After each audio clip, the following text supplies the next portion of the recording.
In today's podcast episode, we are going to be interviewing the incredibly talented Christian Peace.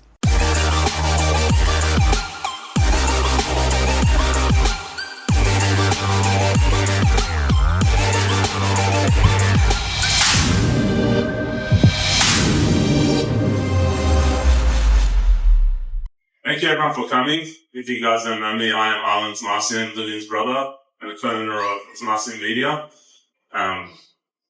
I myself am influenced by a lot of people around me, on YouTube, on Instagram, and we're very lucky to have 4 influential people, 5 actually, including Lilian herself, to be here today. And the whole point of this program is, once to kick off the year, in a good direction, but to understand the power of branding and influence.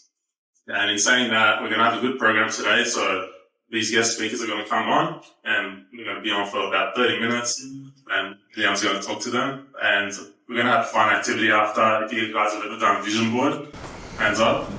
Oh, wow, okay. I've got very interesting stories. I've been around a lot of influential people, successful people who actually agreed that they also did vision boards, and it came to reality. So I encourage you guys to participate and do your best as well. So in saying that, Lilian, please get us off. Hi everyone, thank you so much for coming. It means the world to me, especially what's been happening for the past few weeks and the past few days, so thank you so much. Before I get started, I want to thank my family, Mum, Dad, Arla and Sarah. They'll be here soon, Gara, for putting this together. Thank you so much to Royal Venue for this incredible, beautiful hall that's brand new for the past 6 months. Thank you to our sponsors, Pixie Beauty, Lavella Bridal, we have Pan Shakely, we have Sensibon, there's just Feral Cosmetics, so many incredible companies here, and you're going to get to hear incredible speakers. And I just want to say thank you to our speakers. We have Christian, we have Nairi, we have Edwin and RP, which you'll all meet very, very soon. Influential people that have helped me, navigate, whether it's content, branding, marketing, whatever it is. It just inspired me, and I want you guys to meet them as well. It's truly such an honor to share this space with such ambitious and driven, incredible creative individuals. And the fact that you guys are here is already the first step to success. So thank you for coming and showing up.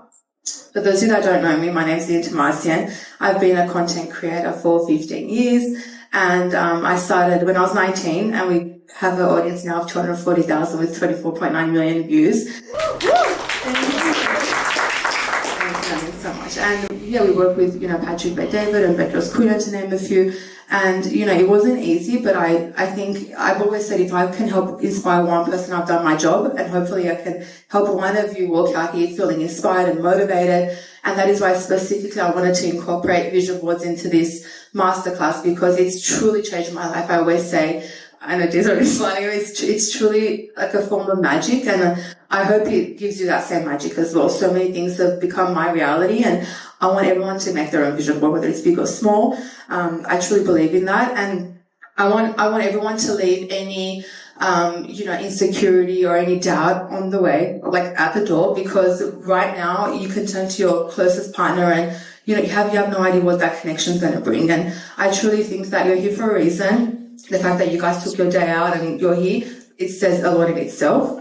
Hello my loves, welcome back to my channel. Today we have a very exciting video, but first I want to talk about the sponsor of today's video. It's by Pullmate. Pullmate contacted me a few months ago and they wanted to collaborate with me, and I said, obviously, let's get this done because we have a pool and it needs to be cleaned ASAP. Now, this specific model is called the Pullmate Hydro 4SE. The great thing about this specific robot is that it covers 1,614 square feet of pool area, which is incredible. All you have to do is plug and drop it in, and there you go. The good thing about this is that it took us so quick to assemble, only a few minutes, and it comes with an app, so it's very convenient to use wherever you are. You can have a clean pool. Let me show you guys what it looks like underneath. So it comes with 2 different brushes and bristles to ensure a very deep clean in all the nooks and crannies of your pool, no matter what the textile is. We have a pebble floor, so this is going to definitely ensure all the dirt is wiped off, clean, to give us a really nice pool, especially for the summer. This is what it looks like. It comes with a vacuum, so it's going to suck up all the gunk. The filter is 4.1 liters, so you have a whole bunch of room to fill this with gunk from your pool. This pool cleaner cleans in an S shape, and it can clean 1,600 square feet of area. Okay, let's give it a try. Let's go.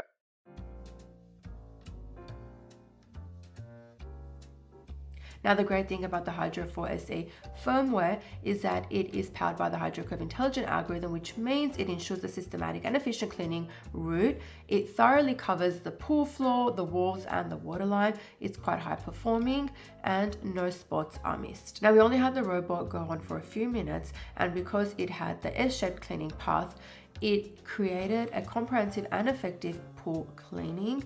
It got the job done in such a short time period, as you can see, and it's such a hard work as well. Can you believe only after 5 minutes of cleaning, it got rid of so much gunk, and look at all that junk that it trapped.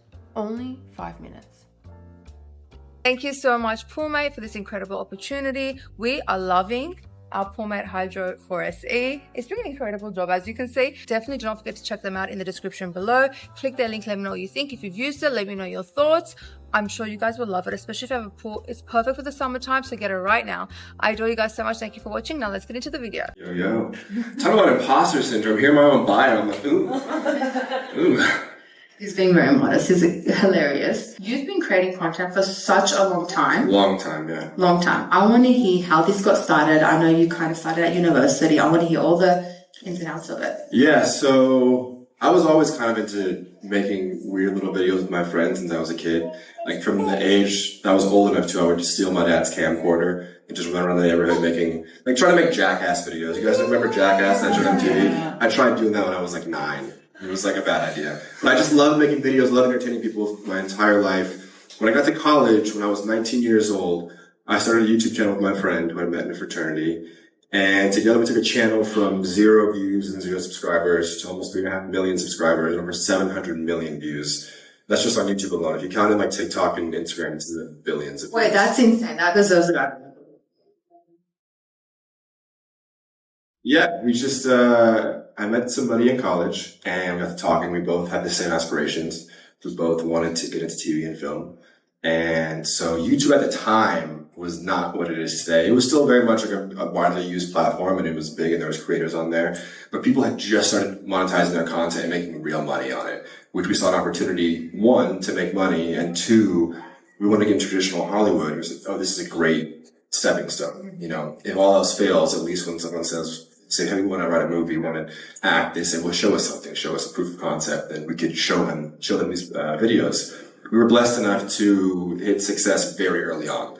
Like our first handful of videos, we had like several go viral, which was awesome. And we took that and we kept pushing. By our sophomore year in college, we turned it into a full-time job. So it was just me and my partner writing everything, conceptualizing everything, directing everything, acting everything, editing everything, putting it out. And from that point, we started creating series on the YouTube channel that we would then take to traditional Hollywood, like networks and studios, and sell those concepts, or like sell them as packages. And then we were blessed enough to be able to take some of those and make them into full-length series, like The Real Rose of Simi Valley, which we then turned into a movie. It's pretty cool. How do you go from an idea to concept to be like, how do I even get the contact to pitch an idea to someone in Hollywood to end up on Roku and being successful while you're doing that? It's tough. It's tough. All the details now. I found it's a lot like any other business pitch where you're looking at funding, where you're looking to take your idea to the next level. You have to look at your idea. Well, the first step is falling in love with something. For me, it's like I have to have an idea that makes me laugh. The first thing is have an idea that you love, you think other people will love, right? And then it's finding out what does this idea look like if it was fully realized? If I had all the money in the world to make this idea happen, what would I want it to look like, right? And most times you don't have all the money in the world at the beginning.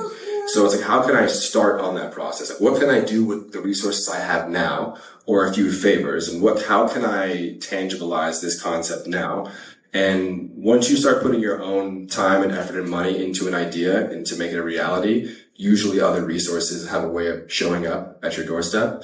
And as far as getting those ideas made in traditional Hollywood, it's looking at that product, seeing how you can make somebody else money with it, and then going and like, hey, this is a good idea, you should invest in it.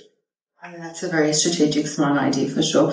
I know, especially back in the day, now not so much, but YouTube was always seen as what are you really doing with your life? How are you going to make a living from this? What was that turning point that you're like, okay, to your parents or to your family, you're like, this is what I'm going to do. You need to have my back. I had to show them a check.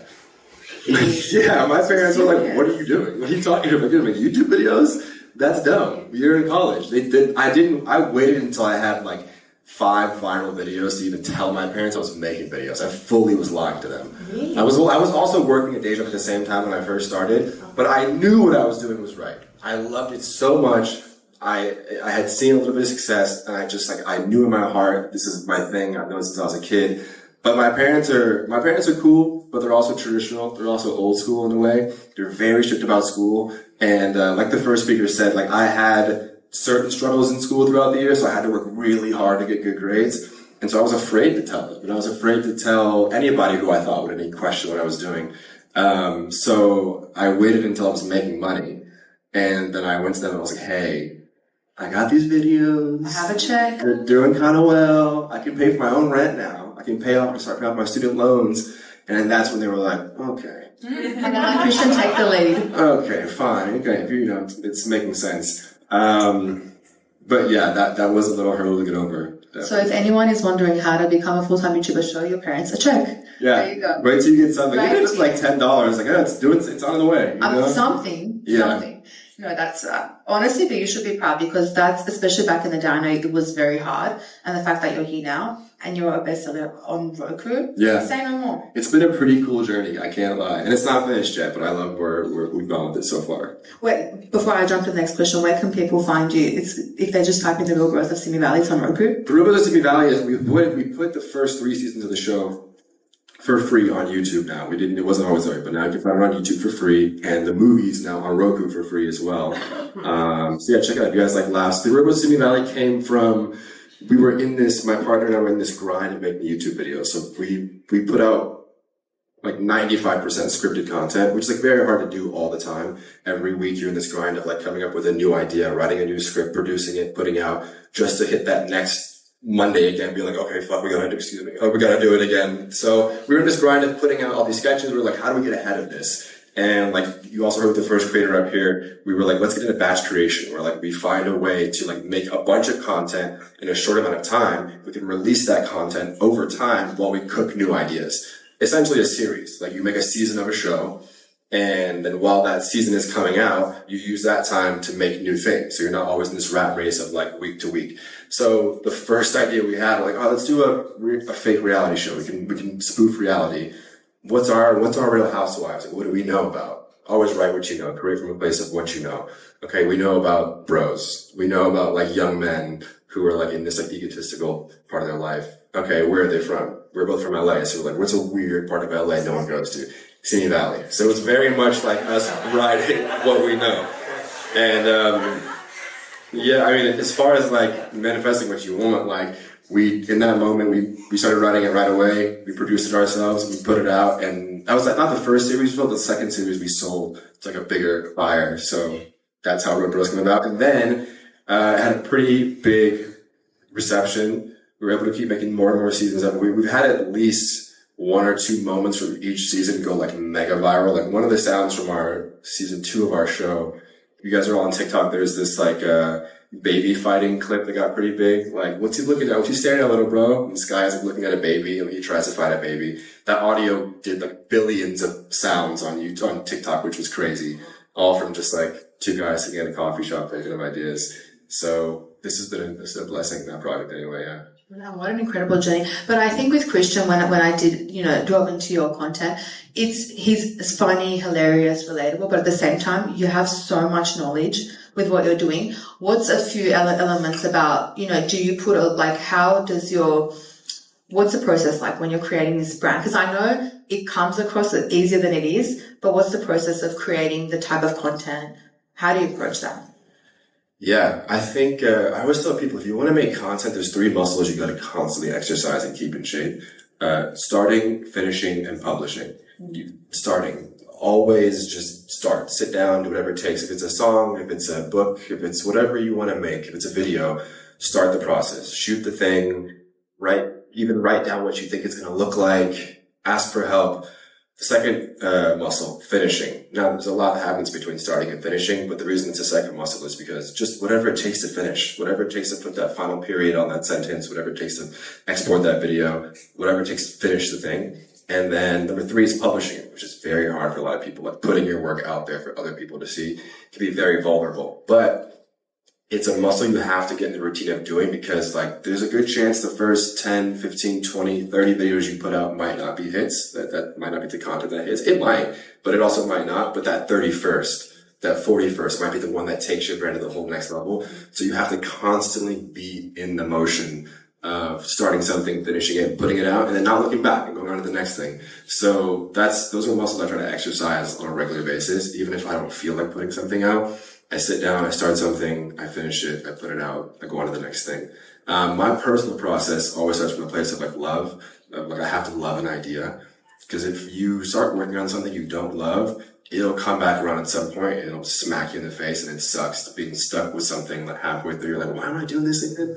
I never loved it from the beginning. So for me, it comes from places that I love. I either love, I'm inspired by something comedically or just dramatically, story-wise, that I think is great. And then I push myself to start it. I push myself to finish it. I ask my friends for help. I have a lot of collaborators. I love my network of friends, even the ones that aren't professionally creative. I get their input on things all the time. I'll send cuts to people. What do you think about this? I'll watch somebody else watch my stuff, get their perspective on it. And then I just press publish, man. I press share, I press post, whatever it is. Yeah. I think, because you do go viral quite often, has there been like a little secret sauce? You're like, okay, I know if I do this, this is going to go viral. There are moments where I have ideas where I instantly know, I'm like, that's going to be a hit. And like, I'm like something blessed enough for those to hit. And then, but the first speaker said something that I resonate with very deeply, which was like, the ideas you spend a lot of time on and you perfect and you polish, you're like, this is the one. No, do not hit so often. But in the stupid little videos you have as your backup, they're like, I guess I'll put this out this week. Every time. 10 million, 20 million views every time. I hate it. What is that? It's the ones you think are scraps that hit a lot of times. So, and I tell people all the time, don't be derivative with like trying to make a viral video. I can always tell when someone's not serious, a collaborative, when someone reaches out to me and they're like, hey Christian, we're going to make a viral video. I stop, the phone call's over. You're going to make a viral video? How? A lot of what goes into like a really viral moment is like the magic that like isn't like tangible in that moment. Like you just put yourself there, it happens. So like, don't try too hard to construct virality, I would say, because you'll probably overlook some of that secret sauce that comes from just being authentic. I think authenticity is the one key. I think that it really goes a long way. That's why TikTok got so big, because we had gotten so polished with things on Instagram. And then TikTok came and things were super raw again. And it was like less polished. Go ahead. Now, how do you feel about the TikTok ban potentially happening? I'm so sad. I have Red Note though. Already on Red Note? Should we actually, do you think it's actually going to get banned? Yeah. It's really we'll download Red Note. Do you guys think so? It is? You guys, we have 24 hours to save 3,000 videos? Yeah. Really? I think it'll come back though. We have 24 hours to sell. Yeah, I'm sad about it. I'm so I love sad. TikTok. I genuinely, TikTok makes me so happy just to lie down and scroll, because I literally cry from laughter, or I cry from sadness, or I get inspired. And I feel like someone said the other day, they're like, you can't just sit on Instagram and, just post anything, but you can do that on TikTok. Right. TikTok feels safer because it's authentic space. Like no one there is trying as hard. It feels like it's Instagram and YouTube. But yeah, if you're gonna make stuff, keep it authentic. Don't try so hard that people can feel it. You know what I mean? They have told me is that they are scared what other people are going to think of them. So what's your number one advice? That's tough. Okay. That's a real thing. I'm not gonna act, because I got this question one time. I was on a panel, and the guy next to me was like, I don't care, just do it. I don't care what anybody thinks. And I was like, dude, I care sometimes. and like, I think he was partially right. And I will say this, like, I'm not gonna ever pretend like certain comments don't bother me.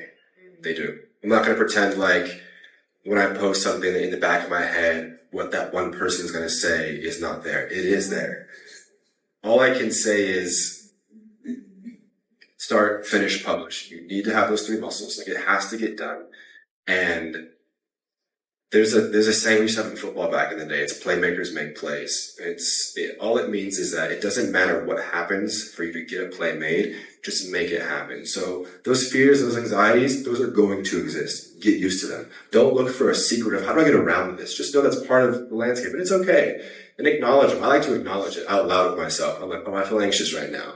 I'm scared of what somebody might think. Or I'm scared of what that one person who bullied me 10 years ago might think if they see this, And that's okay. I can still press publish. I can still put it out. And once you get into the rhythm of doing that, those fears will subside. They'll get smaller and smaller. The less you post, the bigger those anxieties are. I'll tell you that much. But you'll realize it's like jumping into a pool of cold water. It's a lot less crazy once you're in there. But looking at it, it's going to be way scarier from the outside. So just know that it's normal to feel those fears and anxieties. And just know that it's also so much better on the other side once you jump in anyway. I think it's all about getting 1% better every day. 1%. 1%. Yeah, 1% better every day. That's what we do. Okay, so last question before we open up the floor to questions. If you could work with any comedian or any actor, who would it be? Oh my gosh. It's a dream person. I think Will Smith. It's a good one. He's just so goated. He's just done so much, and he's like such a great. I actually worked on. I had a project with his son, Jaden Smith. We produced a show, packaged a show that never saw the light of day, but like sold to his production company, Westbrook. Worked with Jaden at his house, which was insane. So I got close. Incredible. No, I think you've done an incredible job, and I think I'm very big on energy and aura, and you have that energy and aura. Any room that Christian's in, everyone like just gravitates towards him. He has, the fun concepts, the fun ideas, but you have a massive brand behind what you do, and I think that's incredible. And I'm sure you've inspired so many people. But I want to open up the floor to any questions. If anyone has anything to ask, feel free. And don't forget to follow him on Rednote. My question is, what's the unexpected hurdle you come across, and how did you overcome it? Ooh, unexpected hurdle. You know what sucks is like when you build something and like you're on the path of doing something and then something goes wrong and you have to start over or rethink this project that maybe like you're months or like a year into. And that can happen a bunch of different ways. I'm sure everybody's version of that is different, but I've had a couple of times in my career where I've like had a project, I was developing it, I was building it up, and then boom, here comes this big roadblock that like sometimes you can't fix something. It's like, this is just how it's going to be. We need to start over on this thing. And those hurt. And I think the best way to approach those is just like taking a beat, taking it day by day. And once again, if you're working on something you love, big hurdles are nothing. Like they'll suck and they'll hurt for a second, but because you love this thing, you'll find a way to make it work. That's why it's so important to whatever you work on, make sure you have some piece of love for it. Because if you don't, when those hurdles come up, you're like, why am I doing this anyway? But I love what I work on. So when I get big hurdles, when things fall apart, when a collaborator drops out, I've sold shows to networks, like it's fully sold, it's happening, and then the network's like, actually we're pivoting as a network, we're not doing comedy anymore. What? Oh my God. We're like a year into this. How dare you? This is crazy. Yeah. So it's like in that case, I can't fix the situation. Like you have to just kind of leave it up to God and remember you love this thing and find another way to make it work. So that's how I get around big hurdles. It's just like having the courage to fall back in love with whatever I'm doing again. That's so powerful. I feel like you're very routine oriented because you obviously like very focused on the body and training. Yeah. So what's like a set of routine or like a habit that puts you in the right creative state? You're asking for my workout secrets, bro? I can't just give those to you. No, I'm kidding. I meditate a lot. So I wake up every morning and I pray and I meditate. I do breathwork meditation. That's like helped me a lot to get really centered. And then I go work out. That's like the first thing I do every day usually. I think moving the body around helps me creatively so much. Sometimes I'll have to leave the gym halfway because I'll have such a good idea while I'm working out. But I gotta get out of here. I gotta go write this down right now. Something about the routine of like getting up, getting centered, going and moving my body gets my brain firing. And sometimes even when I've had writing sessions where on my lunch break from the writing sessions, I go work out. And just moving my body around, it reinvigorates like my creative energy. That's just me, but like it's also the process of like stepping outside of yourself for a second, giving yourself something else to do. Because sometimes you get so dialed into a process that like you lose perspective of what's going on. Yeah. Yeah, buddy. All right, thanks guys. Oh, there's someone else? Yeah. Hi, my name's Anita, and I'm a photographer and a studio owner, and but I've like done YouTube and like this past year has been really about finding your confidence and stepping out into the content platform and Instagram. But I feel like as creatives, everyone has tried and done content and YouTube. And sorry, I'm like nervous. No, But, it's okay.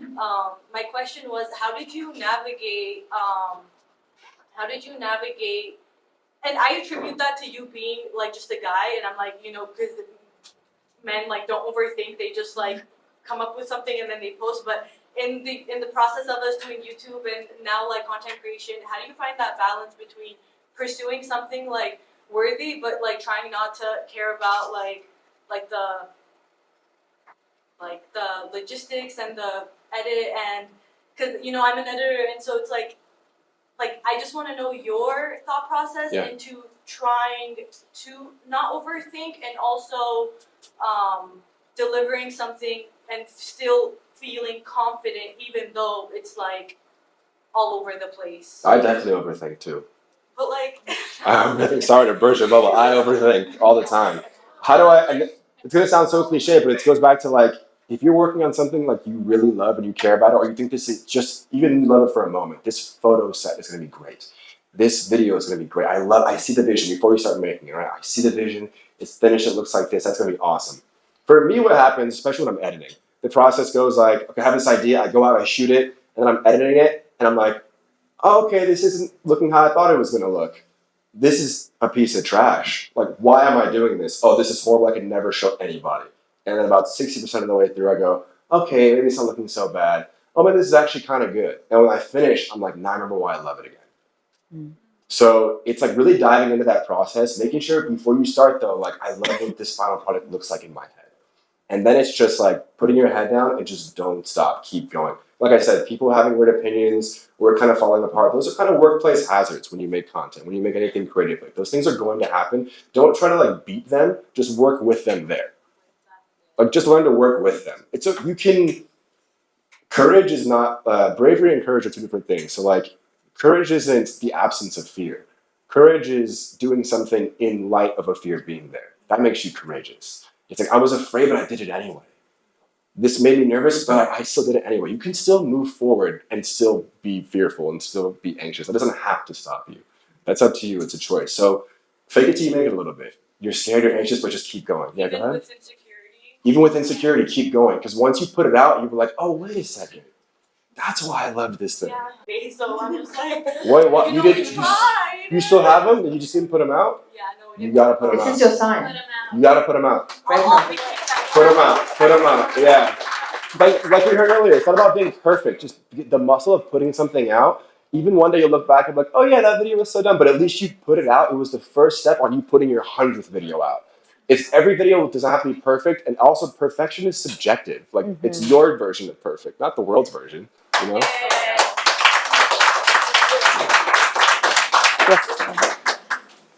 Yeah, I had a question about thinking about early days of starting the channel. Yeah. You get to a point where you created content and you made like the 20 videos that you mentioned. Yeah. But then nothing's moving. If you're relying on the algorithm to move it for you, you know that you created several great videos. But what part of your strategy went into like the paid efforts, paid ads, paid partnerships? Like, at what point do you decide I have to promote this by paying for something to kick it up a little? Yeah. And then go from there, scale from there. So paid ads and stuff, that's something that I didn't do originally, but it's something I'm doing now for my clothing company, because when I started making content, I was making it for views. I just wanted to get views on my content, so we were putting out videos all the time, not looking up for one to hit, and when we weren't looking up, one would hit. And then it would be like 5 videos, 6 videos, 7 videos, then one would hit. We weren't like waiting for one to hit, they would hit because we had our head down and we weren't waiting for it to hit. But nowadays with my clothing company, like I do have to be more strategic about marketing. It's a similar model, it's somewhat like a media-centric clothing company where I make a batch of content, I have these like 20 videos, and I look at the trends and I look at like where our audience is at, and I pick a few things to put paid media behind, and I also shoot a lot with other influencers in the space. I'll reach out to people cold. and be like, yo, I think you would look great in this outfit. Can I do a shoot for you? Like, you'll get pieces of content for free out of it. You'll get cool clothing for free. If they're big enough, maybe I'll pay them a little bit. And now I have, like, they're going to put it out to their audience. We're going to use paid media with their face in it. So, like, I use a big batch of content, and I try to get the most I can out of it. So, like, that's putting paid ads behind some of it. Behind some of it, it's just making sure I have recognizable faces in it. But the biggest thing is, like, don't stop. Like, you can't be like, oh, nothing hit from this 20. You have to. I told a friend recently, or not recently, a while ago, he was trying to do the same thing for his new restaurant. He's like, it wasn't really hitting. The videos weren't good enough. I said, make a plan to make 100 videos and do not look up. And somewhere in there, I bet you one will hit. If you can commit to making 100. He said, okay. And sure enough, he committed. He put out videos every week, and, like, his 30th one hit. And, like, his 55th one hit. And his 60th one hit. And then his 80th one hit. And maybe it was, like, 10 in that batch of 100. But that took his following from, like, 4,000 followers to 50,000 followers. But he had to put it out all the time without waiting for the viral one. He wasn't looking for the 11th or the 12th one to hit. He put it out and went to the next one. Put it out, went to the next one. So practice that first. If you're really in a good flow of output, I think for me, the audience becomes more and more clear. Your metrics are more and more clear. But you have to be in that flow of always putting stuff out. Yeah. Question. Well, first of all, thank you for all your wisdom and expertise. Question. So, do you take pitches as well if someone has an idea but doesn't know how to package it, but has relationships with the network? Do you take pitches and do consultations? Sometimes, yeah. Okay, great. So we can just follow you on Instagram and just get all that started. Yeah. Okay, great. I'm pretty cemented, like, in the traditional side of things. But now that I'm here, if you have something, we can talk about it, because you have to go through, like, my team usually to get to me. But, like, if you want to talk today, we can talk. It's all about connection. Everyone follow all the speakers. Red Note, Tik. I mean, Well, I haven't I'm started so right now. sorry. Just I'm download so it for fun. Yeah. no, but everywhere, because I think this is what it's about. I think you never know what one connection can bring you, and this is why I'm so excited for you all to be here. Yes. I mean, I am not a content creator whatsoever, and I'm curious.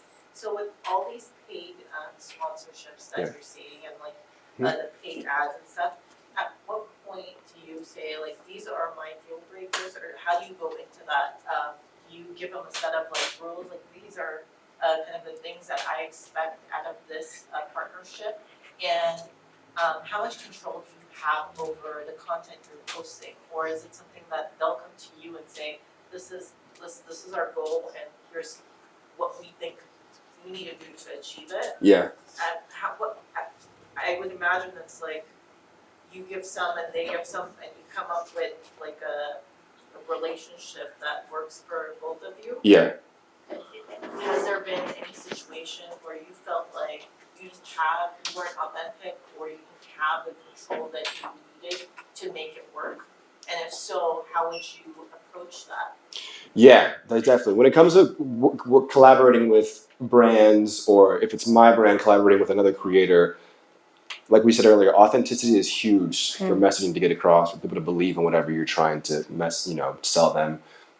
If it's my brand, if it's my clothing company, and I'm trying to contract out other creators to, like, wear my clothing or do something like that, the first thing is, like, hey, I want you to do what's authentic to you and your audience. I don't want you to do something that's like, oh, hey, super sales pitchy that's not real because no one's going to buy. So I give them that opportunity, but I'm also somewhat of a perfectionist sometimes. So I say, hey, I'm having a shoot on the 10th.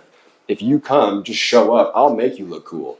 I'll give you the content to post. That way you don't have to worry about, like, I know the brand's intact. You're getting some cool content out of it. So I give them that opportunity to, like, show up for free, and I will help you make the content. But if you think the coolest thing for you is just to post a selfie holding, with the t-shirt on, and that's what's going to sell, cool, do that for you too. As far as me working with other brands, I tell them up front with brand deals, I'm like, hey, we can do a deal. I'm going to make content that's authentic to me and my audience. Like, I can't make the same things other people make because it won't come off well. You won't get any sales. My audience will think I'm a sellout. So, like, as long as you're okay with me doing what's authentic to me, then let's make it happen. And it's usually a process of, like, having an idea, them kind of giving their input. You go back and forth, and then you make the thing. They have some notes on it. You have some notes on it. So I stay true to what I think is best for my audience, and I would encourage other people to do the same. Everything that you mentioned shows in your work ethic and what you do in your content, and I'm sure, like, we're all inspired by what you have to say and what you're doing. And thank you so much for being here. Truly, your voice, your content, your comedic timing, everything, clothing line is a test of your work, your hard work ethic. Thank you for so having me. I much. appreciate it. Thanks, guys. Thank you again. Thank you so much.